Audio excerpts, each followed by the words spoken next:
कल एक न्यूज़ आई थी जो एक्स MLA हमारे यहाँ है, उसने एक यहाँ प्रोटेस्ट करने के लिए बोला था गवर्नमेंट के खिलाफ कि कुछ ऐसे प्रोजेक्ट्स हैं जिसके बारे में उन्होंने बात की थी, खासकर PRI। मैं पहले बताना चाहता हूँ, एक कहावत है, चोर मचाए शोर। उसके साथ जब वो MLA रहे हैं, ही वाज एन MLA, तब यहाँ स्टेट थी, यूनियन टेरिटरी नहीं थी। एक तो वो 2014 से 2019 तक आज तक जवाब दे दी कि उसने क्या काम किया है गांधरबल के लिए। हम गांधरबल के लोग जवाब चाहते हैं कि अगर उसने कोई काम अच्छा किया है उसका जवाब। वाइडनिंग रोड वो टिल पेंडिंग है। CT स्कैन अगर वो तो प्रेजेंट गवर्नमेंट ने लाया है, जिसकी मुझे लगता है जल्दी उसमें ऑफिशियल इनाग्रेशन के साथ साथ सारा कुछ सिस्टम ठीक हो जाएगा। टाउन के लिए उसने क्या किया है, शेरपत्री के लिए क्या किया है, फोक के लिए क्या, लार के लिए क्या किया है और वाकुरा के लिए क्या किया है। देखिए, एक तो वो पहले कांग्रेस कोalition गवर्नमेंट में थे 2014 में, उसके बाद 2017 में फिर इलेक्शन लड़ा, MLA बन गए। फिर उसकी जो बीवी है वो DDC चेयरपर्सन है। आप लोग लोकल है, यहाँ के गांधरबल के हैं, आप मुझे बता दीजिए 3 महीने से आप लोगों ने उसको देखा है कहीं? DDC चेयरपर्सन खुद एक MLA होती है। इसके पावर्स आपको पता है, डाइल्यूशन ऑफ पावर्स कितने होते हैं। इतना ही नहीं, आप मुझे बताइए कौन सा प्रोजेक्ट ऐसा है जो उन्होंने किया है। मैं थोड़ा थोड़ा आपको बताना चाहता हूँ। सबसे बड़ा जिस पर आपको नज़र, बॉब्सीपोरा वातलबुक ब्रिज जो बना हुआ है। मेरा एक सवाल रहेगा गवर्नमेंट से, इस वक्त उमर अब्दुल्ला गवर्नमेंट से, यहाँ के SSP साहब से, यहाँ के DC साहब से, मुझे बताइए बॉब्सीपोरा ब्रिज जो कंप्लीट हो गया उसकी वाइडनिंग कितनी थी? उसको अगर कंप्लीट किया गया तो इनाग्रेशन आज तक क्यों नहीं की गई? अगर कोई भी MLA अपने टेन्योर में अच्छा काम करता है तो वो उसको इनाग्रेशन करता है और लोगों के लिए एक पैगाम होता है कि मैंने उसके टेन्योर में वो कंप्लीट हो गया। इतना नहीं, मेरे पास एक और है, लार में जो टूरिस्ट फैसिलिटेशन सेंटर है जो 92 लाख रुपए से बनाना था, जिसको मोहनमर्ग लालमर्ग के लिए बनाना था, लेकिन वो गुरवान में बनाया गया विदाउट चेंजिंग द नॉमेनक्लेचर। उसको चेंज नहीं किया। इसको भी इन्वेस्टिगेट होना चाहिए।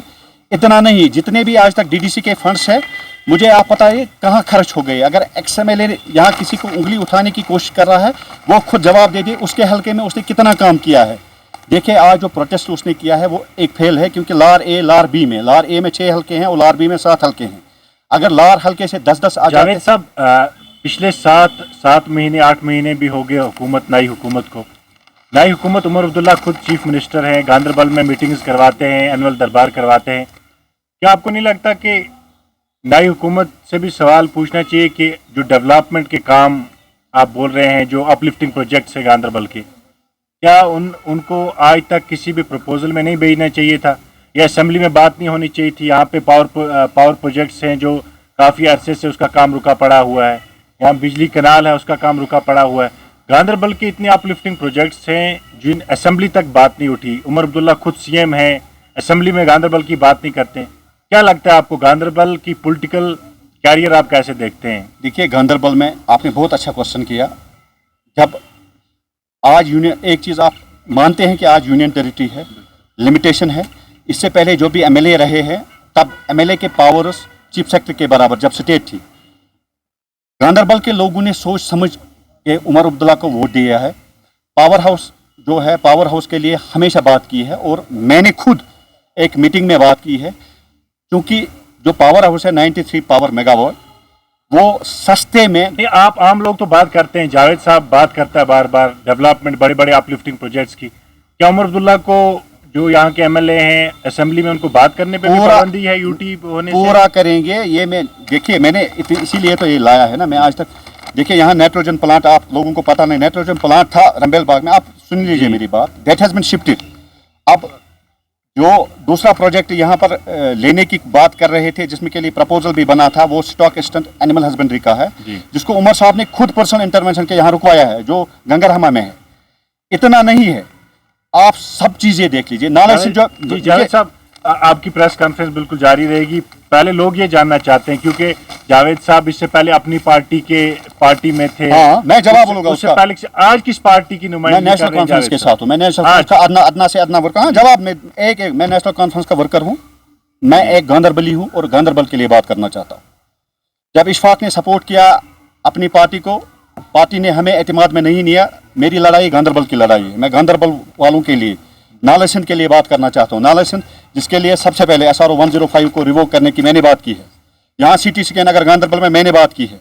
जितने भी लिंगरिंग प्रोजेक्ट जिसमें गोजहमा ब्रिज है उसके लिए मैंने बात की है, थोक फायर सर्विस स्टेशन देने के लिए मैंने बात की है, इसीलिए जो शेरपथरी ब्लॉक है उसके लिए, टाउन के लिए मैंने सबसे बड़ा प्रोजेक्ट जो मैंने उमर अब्दुल्ला साहब से देखिए, मुझे बोलने दीजिए काम नहीं हुआ गांधरबल में। देखिए गांधरबल में सारा काम हो जाएगा।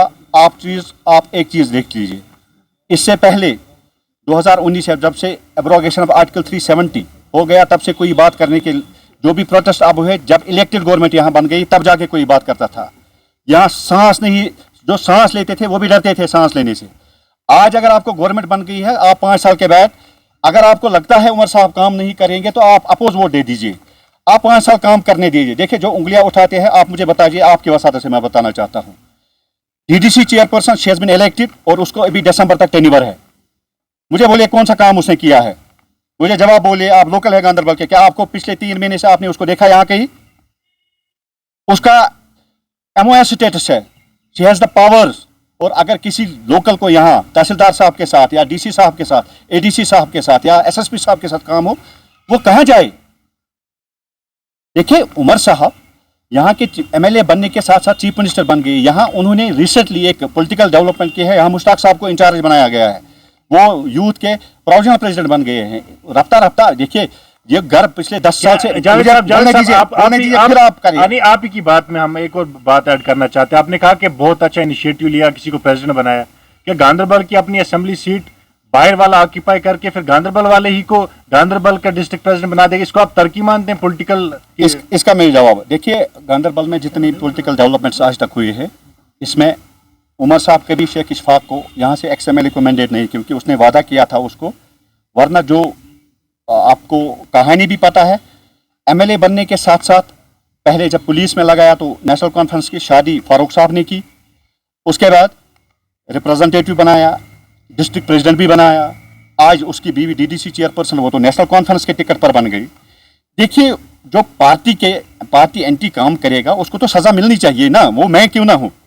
देखिए मैं तब जाके किसी पार्टी में निकला हो जब पार्टी ने ट्रस्ट ब्रीच हमें कहे, ऊपर से किसी को शायद, और हमें मशवरा विदाउट कंसल्टिंग, हमें देखिए ना मुझे इलेक्शन लड़ना है, मैं आपकी वजह ना मुझे असेंबली इलेक्शन लड़ना है, लेकिन मेरी हमेशा कोशिश रही है गांधरबल में एक डेवलपमेंट हो, यहाँ के लोगों के लिए रोजगार हो, यहाँ के नौजवानों की बात करें और यहाँ का डेवलपमेंट रोल मॉडल कॉन्स्टिट्यूंसी बने। इसमें इतना ही नहीं है, देखिए यहाँ से टूरिज्म के लिए बात हमने की, एग्रीकल्चर हॉर्टिकल्चर को बूस्ट करने की।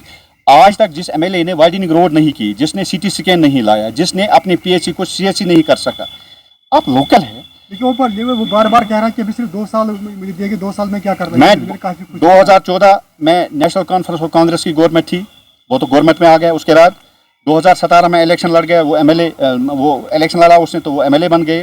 उसके बाद उसके बाद उसकी बीवी ने इलेक्शन लड़ा नेशनल कॉन्फ्रेंस के टिकट पर, इस वक्त भी इलेक्टेड है, डीडीसी चेयरपर्सन वायरस सी। देखिए एक तो खास ये अपने लोगों को धोखा दे, देखिए जो कलीदी वर्कर है उसके मैं नाम बोलूँगा क्योंकि मैंने थोड़ा, देखिए गुलाम हसन दुबीपोरा, आप उसे जवाब बोलिए, गुलाम नबी तुलमुला के है, शौकत जरगर वो मंजूर अहमद वो डांगरपुरा के हैं, फारूक अहमद जुकूरा के हैं, फयाज अहमद मंजूर अहमद जो जिन्होंने उनको बनाया है उनको धोखा दिया। परवेज़ अहमद जो वतलार के हैं, अली मोहम्मद तेली जो लार के हैं, मुश्ताक अहमद जो रेपोरा के हैं और शबीर अहमद। मैंने थोड़ा देखिए एक सबसे बड़ा आपको एक और issue, mechanical irrigation sub division इस वक्त भी काकसराय में चल रहा है, क्या इसकी रेस्पॉन्सिबिलिटी नहीं है उसको शिफ्ट कराने की? फेसबुक पर चढ़ना एक बात करना, प्रैक्टिकल दूसरी चीजें है। पहले आप एक चीज मान लीजिए कि इट इज यूनियन टेरिटरी, आप लोग मानते हैं यूनियन टेरिटरी, हुकूमत किसी और की निशाना कहीं और, इस बात की समझ नहीं आ रही है। मौजूदा हुकूमत से काम करवाते, उनसे सवाल करते, लेकिन हुकूमत किसी और पार्टी की निशाना कहीं और। देखिए पर्सनल लड़ाई तो नहीं है आपको इशफाक साहब? अगर मुझे पर्सनल लड़ाई होती, पर्सनल, देखिए मैं नौकरी कर रहा था, मैं आपको बता दूं इशफाक साहब को टाइम लगेगा अभी पॉलिटिकल सियासत सीखने में। एक फैसलिटी तो आ गई जब से उमर अब्दुल्ला साहब, यहाँ मुलाजिम को नहीं छेड़ा जाता है गांधरबल में। मैं खुद मुहतम हूँ, ये है कोर्ट की डिसीजन, ये आप देख सकते हैं, इसमें लिखा है कोर्ट का डिसीजन। मुझे तो पॉलिटिक्स में नहीं आना था, this is because I am here, उसकी गलती की वजह से मैं यहाँ पर हूँ, वरना मुझे क्या करना था? मैं बोलूँगा अपनी घर की, मुझे घर में सब कुछ है, अल्लाह ने सब कुछ है, मुझे इतना बड़ा आदमी नहीं हूँ मैं। हाँ, लेकिन एक चीज़ है पॉलिटिकल एक्सप्लॉइटेशन, लोगों को इस्तेमाल करना। यहाँ मैं आई एम द 14 एम्प्लॉय जिसके खिलाफ कंप्लेंट आज तक दर्ज हो गई। देखिए यहाँ डायरेक्टली इनडायरेक्टली सब इन्वॉल्व होते हैं पॉलिटिक्स में। लेकिन अगर एमएलए साहब काम नहीं कर सका, किसी को नुकसान भी पहुंचाना नहीं चाहिए, कोई भी हो, मैं किसी को पर्सनल टारगेट नहीं करना चाहता हूं, लेकिन इसके साथ साथ गांधरबल की डेवलपमेंट, आप टाउन के हैं, ये एजाज साहब टाउन का है, तुलमुला में आप देखिए, आप थुरू के हैं, ये हमारे साथ रहते हैं, आप लार के हैं, आप मुझे बड़े टूरिस्ट फैसिलिटेशन आपके आंगन में है, आपका पीएचसी है, क्या वहाँ पर डॉक्टर अवेलेबल होता है? मैं आपकी वसादत से आपको बताना चाहता हूँ शॉर्ट में आप कि उमर अब्दुल्ला गवर्नमेंट साहब जिस तरह सीएम बने हैं गांधरबल के लोगों ने सोच समझ के इससे पहले यहाँ 2-3 को मौका दिया नेशनल कॉन्फ्रेंस, चाहे वो सालुरा साहब हो, चाहे मोहम्मद यूसुफ भट्ट साहब हो, चाहे शेख गुलाम रसूल साहब हो, सबको मौका दे दिया, इशफाक साहब को भी मौका दे दिया, लेकिन on the ground they failed on the deliverance system, there is no question at all. अब उमर अब्दुल्ला साहब को 5 साल दिए हैं, 5 साल के बाद जब इलेक्शन आ जाएगा, आप खुद सवाल मुझसे भी कर सकते हैं अगर जिंदगी रही उमर अब्दुल्ला, लेकिन अभी जेड सिक्योरिटी आपके बीच में रुकावट नहीं है, सीएम उमर अब्दुल्ला हैं, आप उनको जितने आपने डेवलपमेंट के काम अभी गिनाए वहां पे नहीं हो रहे, उनकी बाजू पकड़ के आप नहीं ले जा सकते एज एमएलए? गांधरबल की हालत व्हाई नॉट? डिस्ट्रिक्ट हॉस्पिटल मैं अपना बोलूंगा, मैं तो इतना बड़ा लीडर जब भी मैंने तो एक दफ्तर यहाँ पे एक बिल्डिंग में आते वहीं से चले जाते, आम लोगों के बीच में नजर क्यों नहीं आया? इलेक्शन से पहले तो अब सारे लोग यहीं पे घर घर आए जाएंगे उमर अब्दुल्ला साहब, कुछ ऐसे जो घर वैरान पड़ा होता है, 10 साल से पड़ा हुआ है, उसको ट्रैक लाने में 1 साल लगता है, ये आप लोगों को बखूबी पता है। अब पॉलिटिकल कॉन्स्पिरेसी क्या है, और एक चीज़ मैं आपको बताना चाहता हूँ, गांधरबल के लोगों ने सोच समझ के उमर अब्दुल्ला साहब को वोट दिया है और यहाँ से इलेक्ट किया है। 261 लोग केजवर लेबर जंगलात में हैं, जो 1965 से कुछ लेबर लगे हैं, लेकिन 8 महीने गुजर गए, अभी तक उमर अब्दुल्ला साहब ने बात ही नहीं की उस मामले में, फिर कब करेंगे?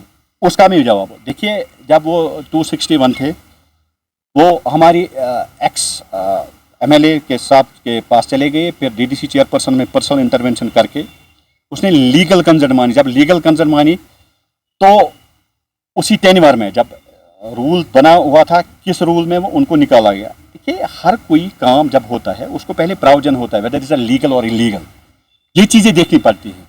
TRI चूँकि इलेक्शन होने वाला है, अब पंचायत इलेक्शन, उसके लिए गवर्नमेंट तैयारी कर रही है, पंचायत और अर्बन डेवलपमेंट का भी इलेक्शन ये हो गया होता। कुछ गवर्नमेंट की कुछ मजबूरियां होती हैं, कुछ सिस्टम को ठीक करने के लिए कुछ तैयारियां करनी होती है, आसान नहीं होता कोई इलेक्शन करना। देखिए, पहले मैं आपको बता दूं कि जहां डीडीसी चेयरपर्सन उसकी बीवी है, वो अपनी बीवी से वो सवाल पूछे, she is on the power.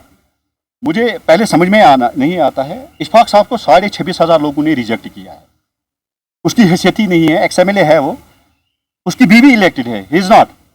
मैं आपको बताना चाहता हूं, और यहाँ ये प्रोपेगेंडा सियासत नहीं चलती है उमर अब्दुल्ला के साथ। वो उमर अब्दुल्ला का अभी अगर उमर अब्दुल्ला की मिस कॉल आ जाएगी, वो भी जूता पकड़ेगा उमर अब्दुल्ला का, he is waiting for that. वो कि उमर अब्दुल्ला ने उसको ज़मीन से आसमान पर पहुंचाया है, इसमें दो राय नहीं है। अब वो दरवाज़ा खटखटाने की कोशिश कर रहा है तो वो नामुमकिन है। वो बहुत पार्टियों को उसने कोशिश की थी जाने के लिए, तो उसकी जो क्रेडिबिलिटी है वो ख़त्म हो गई है। वो लोगों ने आज भी दिखा दी है प्रोटेस्ट में, और इससे इलेक्शन में तो अगले इलेक्शन में भी दिखा देंगे।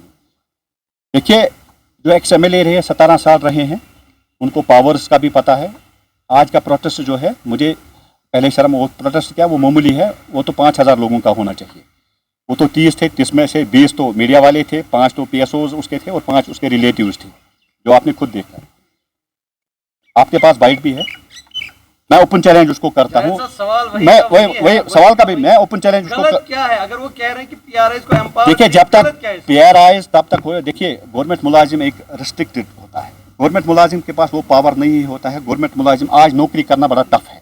PRIs के लिए प्रॉब्लम है, अगर किसी को कोई मुलाजिम हो किसी जगह इंटरफेयर कर, उसकी नौकरी चली जाएगी जब तक गवर्नमेंट पॉलिसी ना जाए। देखिए, इसमें अमेंडमेंट गवर्नमेंट तो कर रही है, सारा कर रहे हैं। इसमें हमारे ऑनरेबल मिनिस्टर है जावेद डार साहब, हम उससे भी बात करना चाहते हैं। उससे बेहतर है अगर ये सेक्रेटरी का दरवाज़ा खटखड़ा है, इससे कौन फ़र्क पड़ता है। यहाँ पेशेंट को सुबह प्रॉब्लम हो गई, ट्रैफिक को प्रॉब्लम हो गई, या प्रोटेस्ट करे ना। नाला सिंह किसने बंद करवा दिया? प्रोटेस्ट करे ना, यहाँ MRI होना चाहिए। प्रोटेस्ट इस पर करें, सेंट्रल यूनिवर्सिटी में यहाँ के एम्प्लॉय लगनी चाहिए। प्रोटेस्ट इस पर करिए, पावर हाउस चालू होना चाहिए। जो पावर हाउस आपकी बात किया 93 मेगावाट्स में, आपको बताना चाहता हूँ, पावर हाउस में टेंडर हो गई होती, उमर अब्दुल्ला साहब ने टेंडर की होती। इसमें जो एक यूनिट पड़ता है वो 10 रुपये में पड़ता है। उमर साहब चाहते हैं कि ये 6 रुपये में पड़ते। कंज्यूमर के लिए ये बर्डन ना हो, कंज्यूमर खरीद नहीं सकता फिर, वरना इसको टेंडर पहले हो गए। जवाब बोलने दीजिए। गांधरबल एक हसास कॉन्स्टिट्यूंसी है, ये हम मानते हैं। गांदरबल वालों ने सोच समझ के उमर साहब को यहाँ से भेजा है। 5 साल जिंदगी रही, आप खुद जवाब ले लेंगे। पहले आप परमिट डिलीवरी को करने दे दीजिए। यहाँ लोकल टूरिज्म को बूस्ट करने की कोशिश हम कर रहे हैं, एक्सप्लोर करने, हॉर्टिकल्चर को बूस्ट करने, एग्रीकल्चर को बूस्ट करने की हर कोई सिस्टम सीख रहे हैं। लेकिन एक चीज़ आप मान लीजिए कि it is a union territory, it is not a state. मैं आपको फिर बताना चाहता हूँ, जब इशफाक साहब XMLA थे, वो ही वाज इन स्टेट, वो चीफ सेक्रेटरी के पावर रखते थे, उसको तब ये काम करने थे, आज प्रोटेस्ट कर रहे हैं।